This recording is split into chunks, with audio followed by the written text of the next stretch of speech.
जय हिंद साथी, एडिटोरिया का हम लोग जो है बिहार स्पेशल कर रहे हैं। तो हम लोग जो है कुछ लेक्चर इसके जो है कर चुके हैं, यहाँ से हम लोग आगे करेंगे। और जो लोग इस चैनल पे नए हैं, चैनल को सब्सक्राइब कीजिएगा, पीएससी वॉरियर एकेडमी को। ठीक है।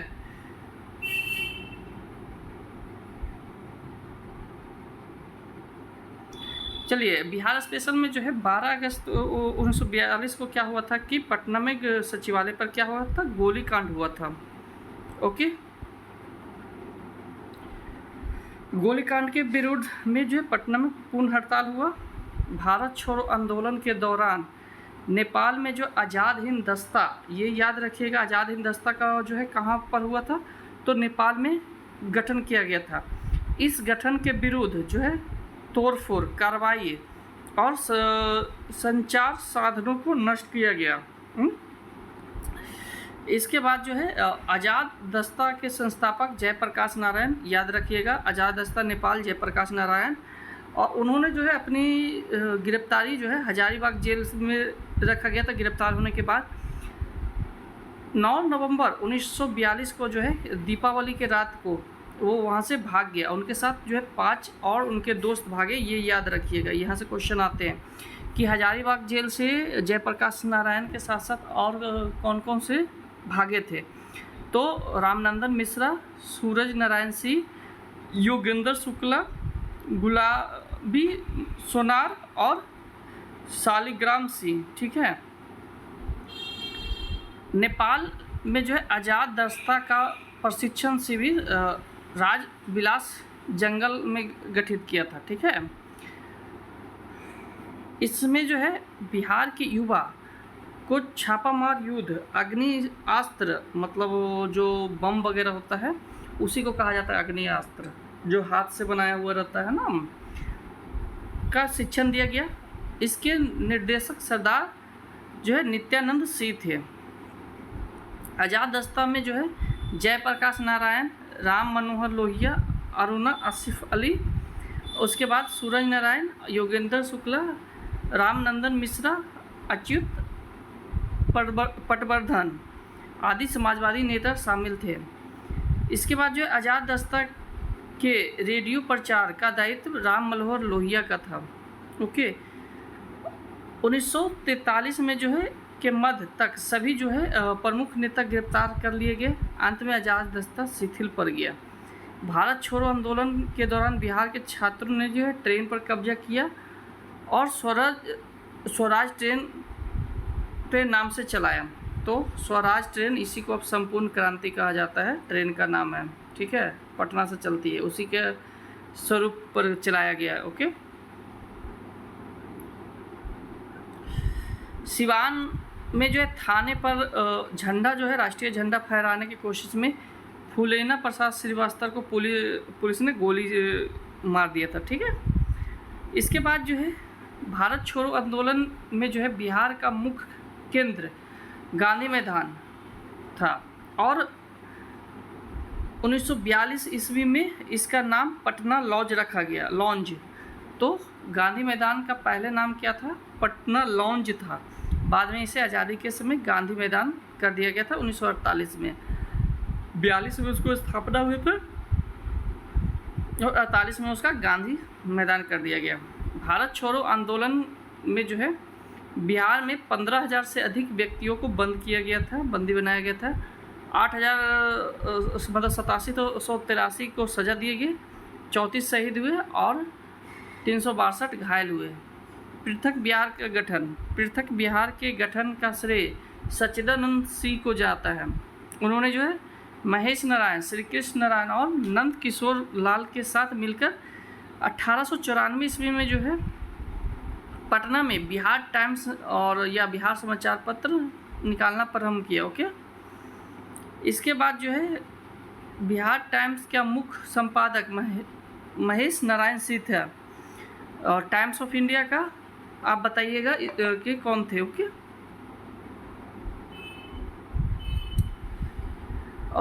बिहार राज्य के गठन में जो है पूर्ण भूमिका निभाई।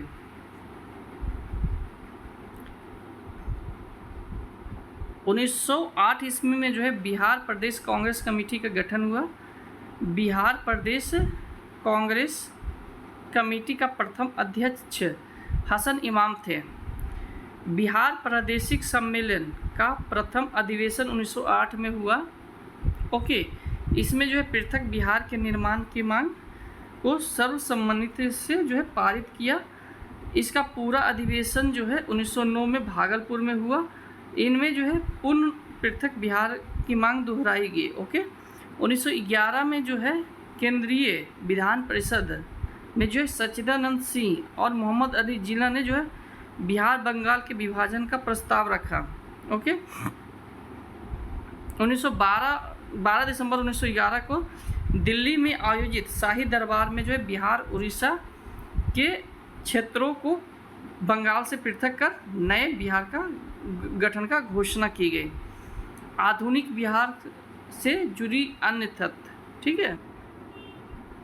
1937 ईस्वी में जो है मोहम्मद अली जिन्ना ने बिहार का भ्रमण कर मुस्लिम लीग का प्रचार प्रसार किया। 1938 में अब्दुल कयूम अंसारी जो है ने मोमिन कांग्रेस की स्थापना की। उन्होंने जो कांग्रेस के प्रति स्वामी भक्त रहते हुए जो है बिहार में मुस्लिम लीग के प्रभाव को कम करने का प्रयास किया था। इसके बाद जो है 1938 में जो आज़ादी आदिवासी सभा का गठन हुआ, याद रखिएगा। इसके अध्यक्ष थियोडोर सुरीम थे। कालांतर में जो है इसके प्रभावशाली नेता राम जयपाल सिंह हुए। बिहार में जो है स्वतंत्रता आंदोलन के क्रम में जो है महिलाओं ने बढ़ चढ़ कर भाग लिया। इसके प्रमुख महिला स्वतंत्र सेनानी कौन थे? तो श्रीमती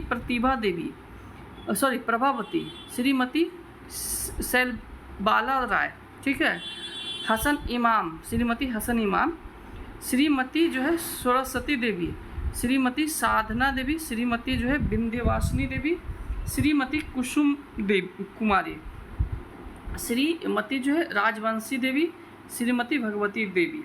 ओके, आशा सहाय जो है 1943 में जो है सुभाष चंद्र बोस की आज़ाद हिंद फौज में जो है शामिल हुए। 1946 में जो है जापान से स्वदेश लौटकर जो है उन्होंने महिला को हथियार चलाने का प्रशिक्षण दिया। गोविंदपुरी गांव में जो है श्री नरसिंह गोप की पत्नी श्रीमती जियारावती देवी ने जो है 16 अंग्रेज सिपाहियों को गोली मार दी थी। ओके, इसके बाद हम लोग आ जाते हैं आगे। राष्ट्रीय आंदोलन के प्रचार में जो है बिहार के साहित्य का योगदान रहा। डॉक्टर राजेंद्र प्रसाद ने जो है चंपारण में जो है महात्मा गांधी एवं खादी सत्याग्रह पुस्तक की रचना की। पंडित जगत नाथ प्रसाद चतुर्वेदी ने जो है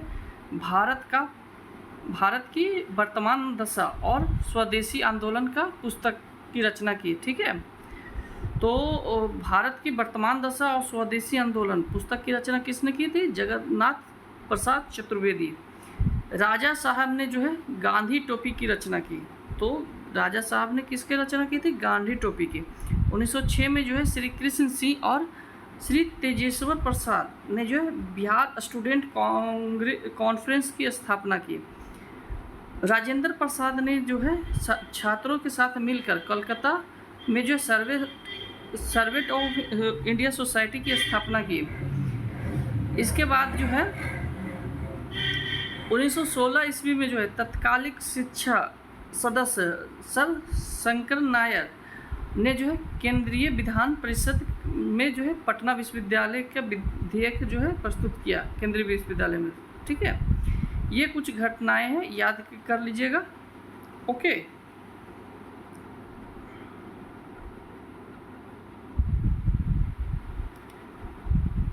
इसका पीडीएफ मैंने अपने जो है और टेलीग्राम चैनल पे पोस्ट कर दिया है, तो आप वहाँ से डाउनलोड करके इसे पढ़ भी सकते हैं।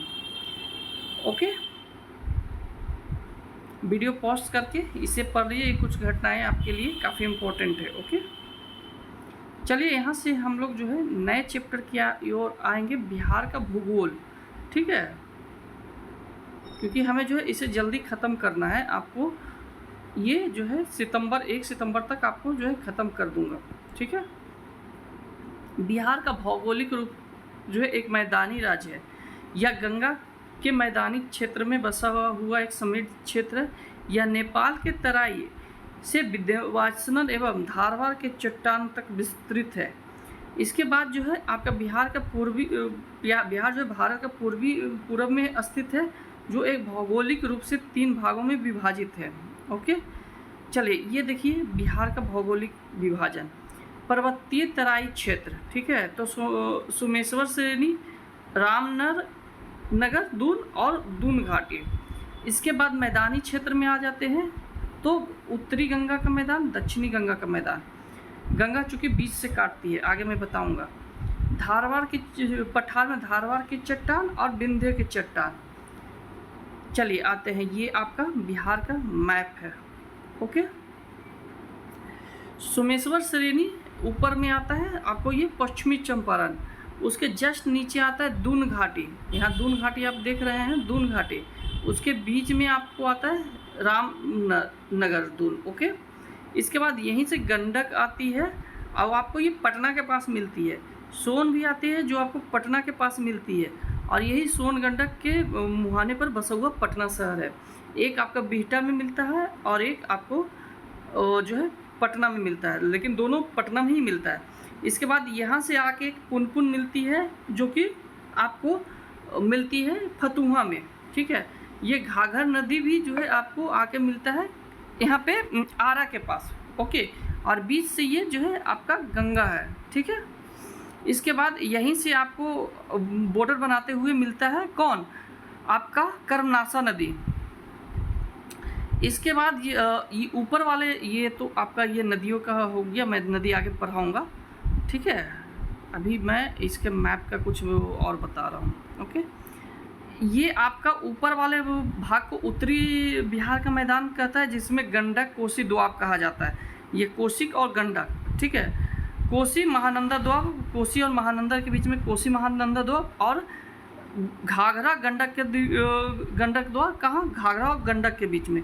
यही घाघरा जो है उत्तर प्रदेश में सरयू के नाम से जाना जाता है, और ये महानंदा दोआब है। नीचे से स्वर्ण है, सोन नदी जिसको बोलते हैं, स्वर्ण नदी या सोन नदी। उसके नीचे आपका दक्षिणी का पठार है और अंग प्रदेश है, अंग मैदान, और ये आपका यही मगध था। ओके, पर्वतीय तराई क्षेत्र,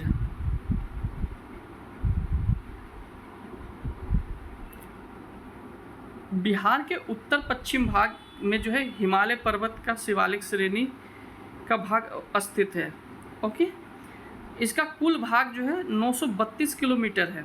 इसका जो है मुख्य विस्तार जो है पश्चिमी चंपारण, जो मैंने आपको बताया है। ठीक है, इसे जो है 3 भागों में विभाजित किया है, सोमेश्वर श्रेणी, रामनगर, दून और दून प्रदेश, जो कि पर्वतीय क्षेत्र में। त्रिवेणी संगम पर यह जो है नेपाल और बिहार की सीमा निर्धारित करती है। जैसे देखिए यहाँ पर आपका जो है बिहार और नेपाल की सीमा ये निर्धारित कर रही है। ठीक है, सोमेश्वर की पहाड़ी। रामनगर दून जो है का विस्तार जो है हरहा नदी पश्चिमी घाट में है। इस क्षेत्र का अधिकतम ऊंचाई 240 मीटर है। ऊपर वाला का सोमेश्वर का 874 मीटर है। मीटर और फीट में अंतर होता है, मीटर ज़्यादा होगा। ठीक है, दून प्रदेश, इसका विस्तार जो है सोमेश्वर और रामनगर के बीच में है। ठीक है, इस घाटी को जो है हरहा नदी की घाटी भी जो है कहा जाता है। मैदानी भाग आ जाते हैं। बिहार के कुल भाग का जो है 96% जो है मैदान भाग है। इसका जो है निर्माण गंगा और उसकी सहायक नदियों के निक्षेप से हुआ है। इसमें जो है मध्य से गंगा बहती है और आजू बाजू से फिर सारी नदियाँ आके बहती है। अब इसमें जो है जैसे ऐसे आपका बिहार आया, एक मिनट, ये आपका बिहार आ रहा है। ठीक है, तो यहाँ से जो है पूरा कटा हुआ है। ओके, ये उत्तरी हुआ, ये दक्षिणी हुआ। दक्षिण जो है गंगा नदी के उत्तर में जो है नेपाल की सीमा तक विस्तार है उत्तरी मैदान का। ये उत्तर से दक्षिण तथा उत्तर से पश्चिम और दक्षिण से पूर्व की ओर है ये, ठीक है, मैदान। ये 3 दोआबों में बटा हुआ है। दोआब क्या तात्पर्य है कि जो जहाँ 2 नदियाँ मिलती हैं उसके बीच का जो क्षेत्र आता है उसे दोआब कहा जाता है। ओके, घाघरा गंडक दोआब या सरयू गंडक दोआब भी कर सकते हैं, ऐसे घाघरा ही कहिएगा, यूपी में सरयू है ये। गंडक कोसी दोआब और कोसी महानंदा दोआब। फिर दक्षिण में आ जाइए। दक्षिण में जो है आपका गंगा नदी से दक्षिण और दक्षिण के जो पहाड़ है वहाँ तक है, ठीक है। एक दक्षिण का जो है दक्षिण का मैदान जो है गंगा नदी से दक्षिण और दक्षिण के पठार जो कि छोटा नागपुर का पठार भी कहा जाता है वहाँ तक का फैला हुआ है। ओके, उसके बीच के मैदान को दक्षिण का मैदान कहा जाता है। इसको भी 3 भागों में बांटते हैं, एक आपका गंगा सोन दोआब, एक आपका जो है मगध का मैदान और एक अंग का मैदान, ठीक है। पठार बिहार के दक्षिण सीमा पर जो है पठार एवं पहाड़ी क्षेत्र है जो झारखंड से जो है सीमा साझा करता है। और दक्षिण में जो है स्थित पठार को 2 क्रमों में बांटा गया, एक धारवाड़ जो कि मुंगेर, जमुई, नवादा, गया। तो यहाँ पर जो है चट्टानें हुआ वो जो है धारवाड़ की चट्टान है और इसका जो है विकास 4.3 लाख वर्ष से 4.5 लाख वर्ष पूर्व हुआ है। ओके, तो हमेशा ये याद रखिएगा। इसके बाद जो है विंध्या की चट्टानें जो कि कैमूर और रोहतास यहीं पर चूना मिला जाता है। और ये जो यहाँ से एक नदी गुजरती है जिसे कर्मनासा नदी कहा जाता है। तो कर्मनासा इसलिए कहा जाता है क्योंकि इसके जो विंध्या के जो चट्टानें हैं उससे होकर जब ये गुजरती है तो उसमें चूना पत्थर का जो है अंश आ जाता है जो कि शरीर के लिए हार्मफुल होता है और कई तरह के रोग आपको उत्पन्न करते हैं। ओके,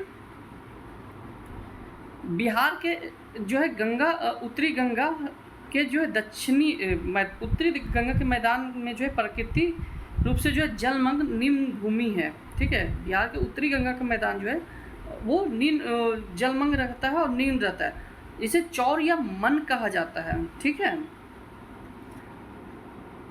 गंगा के मैदानी भाग जो है बाढ़ क्षेत्र से बनने वाला विशेष आकृति है जो कि दियारा कहा जाता है। जैसे आप पटना में भी दियारा है ना, आप जाइएगा दियारा क्षेत्र, तो ऐसे ये गंगा नदी है तो इसके कुछ इस तरह का जो भाग होता है जो ज़मीनें होती है उसे दियारा कहा जाता है, ठीक है। उत्तरी गंगा मैदान में जो है कई मन या चौर गोखुर झीलें जो है पाए जाते हैं। दक्षिणी गंगा के मैदान में जो है तटबंध लगे जो है दक्षिण की ओर गहराई वाले टाल क्षेत्र है। तो दक्षिण वाला को टाल कहा जाता है, ऊपर उत्तरी वाला को क्या कहा जाता है, दियारा कहा जाता है। उत्तरी गंगा का मैदान जो है बाढ़ से जो है भीषण विभीषिका से प्रसिद्ध है। ओके, ये आपका जो है धारवाड़ की चट्टान जो है प्री कैम्ब्रियन काल का है। इसमें जो देखिए राजगीर के साथ साथ ये बिहार शरीफ में भी जो है वो भी प्री कैम्ब्रियन काल का ही है, ठीक है। राजगीर हुआ, नवादा हुआ, बिहार शरीफ हुआ और मुंगेर हुआ, ये सब धारवाड़ की चट्टानें पाए जाते हैं।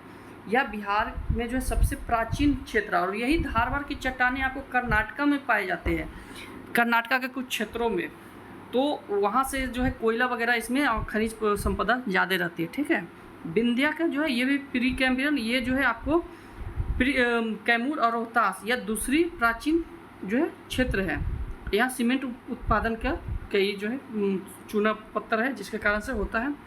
टर्सरी का चट्टान है, ये आपका जो है प्लेस्टोसीन काल के है जो कि पश्चिमी चंपारण जो कि नया हिमालय बनने के समय में ये बना है। ये सोमेश्वर पहाड़ी पे स्थित है और सबसे नवीन पत्थर है, ठीक है। क्वाटरनरी जो है तो ये जो है प्लेस्टोसीन एवं होलोसीन के समय में जो ये गंगा मैदान के जैसे आपको मिल जाएगा। और अब जाइएगा समस्तीपुर वगैरह तो कुछ ऊंची टीले जैसे पहाड़ जैसा मिलेगा। तो ये जो है आपका बिहार के अधिकांश मैदानी भागों और कृषि में भी पाया जाता है। बिहार की जलवायु किसी क्षेत्र में जो है दीर्घकालीन मौसम जो है कि औसतन दशाएं को जलवायु कहते हैं। दीर्घकालीन और कमकालीन का होता है वो मौसम नहीं कहलाता है, ठीक है। दीर्घकालीन को मौसम कहा जाता है। बिहार में जो है उपोष्ण कटिबंधीय मानसूनी जलवायु है, ठीक है, क्योंकि विषुवत रेखा से थोड़ा सा ही ऊपर है और कर्क रेखा के से, ठीक है। कर्क रेखा रांची से गुजरती है और कर्क रेखा से सबसे नज़दीक शहर जो है गया पाया जाता है, ठीक है, जो कि अधिक गर्म है। किसी क्षेत्र की जलवायु विभिन्न कारकों से प्रभावित होती है।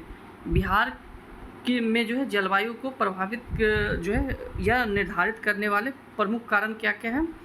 तो अक्षांशीय स्थिति मैंने बताया था, उत्तर में हिमालय पर्वत से स्थिति, ठीक है, बंगाल की खाड़ी से दूरी, उवाच्य और मानसून के प्रभाव, ठीक है। बिहार के उत्तरी भाग और दक्षिणी भाग के जो भौगोलिक दशाएं में जो अंतर है उनके जो है कारण जो है भूगोलवेत्ता ने जो है बिहार के जलवायु को अलग अलग कैटेगरिया में बांटा है। जैसे कोपेन ने जो है उत्तरी बिहार को CWG और AW ये क्यों होता है वो भी मैं आपको पढ़ाऊँगा जब अब मैं फाउंडेशन 72 का लेके आ रहा हूँ तो वहाँ पे, ओके। इसके बाद ट्रीवार्थ जो है इसका CAW कहा है उत्तरी बिहार को और दक्षिणी बिहार को AW कहा है, ठीक है। थार्नवेट जो कि आपका जो है उत्तरी पश्चिमी संकीर्ण क्षेत्र है, ठीक है, इसको CBW और शेष बिहार को आपको CAW कहा है, ठीक है। बिहार में समानतः 3 ऋतु पाया जाता है। ग्रीष्म जो कि सूर्य के उत्तरायण स्थिति में होता है और ये जो है मार्च से मध्य जून तक होता है और इसमें जो है वायु दाब की काफ़ी कमी होती है। इस मौसम में जो है पश्चिम और मध्य बिहार में जो है गर्म हवाएं चलती है जिसे लू कहते हैं, ठीक है, और इसके तापमान 32 डिग्री सेल्सियस, अब तो काफ़ी आगे चला जाता है, औसतन तापमान 32 रहता है लेकिन काफ़ी अब आगे चला जाता है, 47 डिग्री तक पहुंच जाता है, ठीक है, गया जैसे 47 पहुंच जाता है। मानसून आने से के पूर्व जो है बिहार और बंगाल में जो है बंगाल की खाड़ी में आने वाले उष्णकटिबंधीय चक्रवात के कारण जो यहाँ भारी वर्षा होती है जो कि नॉर्वेस्टर कहा जाता है या काल वैसाखी नाम जो है आपको पश्चिम बंगाल में मिला है और वही आपको यहाँ भी कहा जाता है। और पश्चिम बंगाल के सटे हुए आपके पूर्णिया हो गया, कटिहार हो गया, किशनगंज, तो यहाँ पर भी सेम मौसम होता है लेकिन आगे आते आते वो ठंडा हो जाता है, पश्चिमी बिहार आते आते, ओके, काफ़ी कम हो जाता है, ठंडा मतलब पूरी नहीं होता है, काफ़ी कम हो जाता है। वर्षा ऋतु जून मध्य से अक्टूबर मध्य तक होता है, तो याद रखिए जून मध्य से अक्टूबर मध्य। अब जून मध्य क्या आता है? 15 जून मानते हैं, तो 15 से 20 जून को माना जाता है। 15 जून एक्यूरेट नहीं, 15 से 20 जून, ओके, क्योंकि 21 जून को जो है कर्क रेखा पर जो है आपका सूर्य चमकता है, फिर उसके बाद वो नीचे होना स्टार्ट होता है, ओके। बिहार में मानसून का प्रवेश मध्य जून में होता है। अब बिहार में कब होता है? मध्य जून में होता है, ओके। बिहार में जो है जलवायु जुलाई अगस्त में अधिक वर्षा होती है, ठीक है, जैसे अभी अगस्त और जुलाई में काफ़ी वर्षा हो रही है, कई जगह देख रहे हैं डूब रहा है। बिहार में औसत जो है वर्षा 112 सेंटीमीटर होता है, ठीक है, और सर्वाधिक वर्षा कहाँ होता है? किशनगंज में 205 सेंटीमीटर और सबसे कम औरंगाबाद में जो कि आपका 101 सेंटीमीटर होती है, ठीक है। बिहार में जो है दक्षिण पश्चिम मानसून बंगाल की खाड़ी की शाखा से सर्वाधिक जो है वर्षा होती है। इसके बाद जो है बिहार के उत्तरी भाग में अधिक वर्षा प्राप्त होता है जिसके कारण से वहाँ बाढ़ आता है और दक्षिणी भाग में कम, इसके कारण से सूखा हो जाता है। शीत ऋतु जो है मध्य अक्टूबर से फरवरी तक रहता है और यह जो है मानसून लौटने के साथ बिहार में शीत आरंभ होता है, ठीक है। बिहार में जो है दिसंबर से जनवरी माह में सर्वाधिक ठंडा पड़ता है और सर्वाधिक ठंडा जिला गया ही होता है। तो आप ऐसा याद रखिए जो सॉलिड चीज़ होता है, जो ठोस होता है, वो जितना तपता है उतना ही वो ठंडा भी होता है, ओके, क्योंकि उसके अणु काफ़ी पास होते हैं। जनवरी और दिसंबर के माह में जो है भूमध्य सागर से आने वाली शीतोष्ण चक्रवात के कारण पश्चिम बिहार, मध्य बिहार में हल्की वर्षा भी होती है। इसके कारण से रबी फसल काफ़ी लाभदायक हो जाता है। अत्यधिक ठंड बिहार में रबी फसल में जो है काफ़ी लाभदायक है। ठीक है, बिहार में जो है कृषि की दशाओं और फसलों का वर्गीकरण के आधार पर जो है कृषि जलवायु क्षेत्र को 3 भागों में विभाजित किया गया है। दक्षिणी बिहार के तीसरे वर्ग 2 उप वर्गों में विभाजित किया गया है। ओके, दक्षिणी बिहार का 2 वर्गों में और उत्तरी बिहार को, ठीक है, जैसे ये देखिए। ओके, जोन 1 हो गया, जोन 2 हो गया, जोन 3, ये दोनों को जोन 3 में रखा गया, नीचे वाला को। ओके, जोन 1 में जो आता है आपको पश्चिमी चंपारण, पूर्वी चंपारण, शिवहर और इसमें जो टोटल 13 जिले हैं, मधुबनी, गोपालगंज, सिवान, मतलब ऊपर वाला लगभग आता है। ठीक है, मुजफ्फरपुर, सारण, दरभंगा, वैशाली और समस्तीपुर, बेगूसराय। जोन 2 में आता है सुपौल, अररिया, किशनगंज, सहरसा, कटिहार, खगड़िया, पूर्णिया, मधेपुरा। जोन 6 में आता है भागलपुर, बांका, मुंगेर, जमुई, शेखपुरा, लखीसराय। जोन 11 में आता है आपका बक्सर, भोजपुर, पटना, अरवल, जहानाबाद, नालंदा, कैमूर, रोहतास, औरंगाबाद, नवादा, गया। ओके, अब ये देखिए होता क्या है कि हम लोग इतने में डिवाइड क्यों किए हैं। तो जोन 1 में क्या होता है कि औसतन वर्षा जो होती है वो 104 से 145 डिग्री के सेंटीग्रेड होते हैं। ठीक है, सेंटीमीटर होती है। और ये यहाँ जो है खादर मिट्टी की प्रधानता होती है। यहाँ गेहूँ, खादर में आप याद रखिए कौन फसल होगी, गेहूँ, धान, गन्ना, अरहर, मक्का, जिसमें जो है पानी ज़्यादा मांगता है। ठीक है, 120 से 140 में आपका कौन होगा, धान, चाय, जूट, मक्का। ठीक है, इसके बाद जो है औसतन वर्षा 95 से सेंटीमीटर से जो है आपको 115 सेंटीमीटर। इसमें जो है मिट्टी होगी बांगर। ठीक है, इसलिए कहते हैं बांगर सीमेंट, मतलब मजबूती वाला, इसी से बनाया भी जाता है। ओके, इसका कुछ अंश मिलाया जाता है, चूना पत्थर मिला के सीमेंटेड बनाया जाता है। इसलिए जब ज़्यादा मिल जाता है तो पुले गिरती रहती है, मिट्टी को सस्ती आ जाती है, तो उसमें ज़्यादा मिला दो, चूना पत्थर कम कर दो, मिट्टी बन गया। गेहूँ, दाल, अरहर, चना। ओके, बिहार की नदियाँ, अफवाह तंत्र। ओके, बिहार अफवाह तंत्र की दृष्टि से एक समृद्ध राज्य है। यही कारण है कि मगध जो है इतना समृद्ध हुआ, वो उसका कारण क्या है कि वहाँ नदियों का जाल है, नहरों का जाल है। इसी के कारण वहाँ की मिट्टी उपजाऊ हुआ है, और मिट्टी उपजाऊ हुआ तो कई तरह के जो है खोज भी हुए। अफवाह तंत्र के आधार पर बिहार की नदियाँ को 2 भागों में विभाजित किया गया है, हिमालयी नदियाँ और पठारी नदियाँ। हिमालयी नदियाँ जो है ऊपर से आते हैं, जो हमेशा उसमें पानी रहता है, जिसको सदा नीरा कहते हैं, हमेशा जल रहती है। ये जो है उत्तर से दक्षिण की ओर प्रवाहित होती है और इधर से आके गंगा में मिल जाती है। ये नदियाँ जो है पूर्ववर्ती होती है, मतलब तिरछा आके मिलेगी जब भी मिलेगी तो। ठीक है, ये नदियाँ बड़े बड़े डेल्टा बनाती हैं। यही डेल्टा के कारण जो है आपका ऊपर का क्या कहा जाता है, दियारा कहा जाता है। ठीक है, ये नदियाँ आपका बाल अवस्था में है अभी। ठीक है, ये मार्ग परिवर्तन गोकुल झील बनाने वाली नदियाँ हैं। ये जो है नदियाँ जल संग्रह करने के कारण जो है आपका बाढ़ आता है। इसमें जो है गंडक, कोसी और कौन कौन है, महानंदा और आपका बागमती है। ठीक है, दक्षिण से आने वाले तो ये वर्षा पर आधारित होते हैं। जैसे इसमें सोन, पुनपुन, ये 95 जो कि नालंदा से होकर गुजरती है, ऐसे कई नदियां हैं। ठीक है, इसके बाद आपका ये नदियां जो अनुवर्ती होती है, ये नदियां छोटी डेल्टा बनाती है। ये नदियां जो प्रौढ़ अवस्था मतलब बुढ़ा गए हैं। ओके, ये सीधी गमन करने वाली नदियां हैं। बाढ़ की कम संभावना होती है, जैसे पुनपुन हुआ, सोन हुआ, आपका फल्गु हुआ, अजय हुआ, ये नदियां हैं सारे, आप याद कर लीजिएगा।